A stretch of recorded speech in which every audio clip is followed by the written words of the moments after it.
கனமழையால் சென்னையை அடுத்த கீழ்கட்டளையில் குடியிருப்புகளை வெள்ளம் சூழ்ந்திருக்கிறது. கூடுதல் தகவல்களை தர செய்தியாளர் சந்தானகுமார் இணைந்திருக்கிறார். சந்தானகுமார், அங்கு தற்போதைய நிலை என்ன? சென்னை கீழ்கட்டளை அடுத்து இருக்கக்கூடிய இந்த கேஜிகே நகர், ருக்மணி நகர், ஜெயலட்சுமி நகர் உள்ளிட்ட பகுதிகளில் மழைநீர் அதிக அளவில் தேங்கி இருக்கிறது.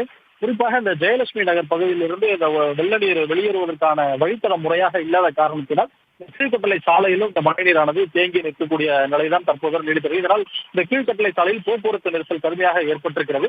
இங்க மழைநீர் தேங்கக்கூடிய நிலையில் அதே போல மூவரசம்பட்டு ஏரி அருகில் இருக்கிறது. இந்த மூவரசம்பட்டு ஏரியிலிருந்து வரக்கூடிய உபரி நீர் செல்வதற்கான முறையான கலங்கல் வழித்தடம் இல்லாத காரணத்தினால் கடந்த ஆண்டு இங்கு இந்த கால்வாய் அமைக்கும் பணியில் நடைபெற்று வந்தது இந்த கலங்கல் நீர் செல்வதற்காக. தற்போது அந்த பணிகள் முழுமை பெறாத காரணத்தினால் இந்த நீர் ஜெயலட்சுமி நகரிலிருந்து செல்வதற்கான வழித்தடம் இல்லாமல் காணப்படுகிறது.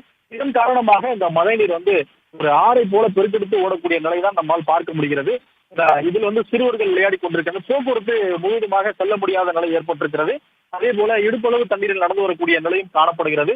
குடியிருப்பில் இருக்கக்கூடியவர்கள் வெளியில் வர முடியாத வீட்டுக்குள்ளேயே முடங்கி கிடக்கூடிய நிலைதான் தற்போது வரை காணப்படுகிறது.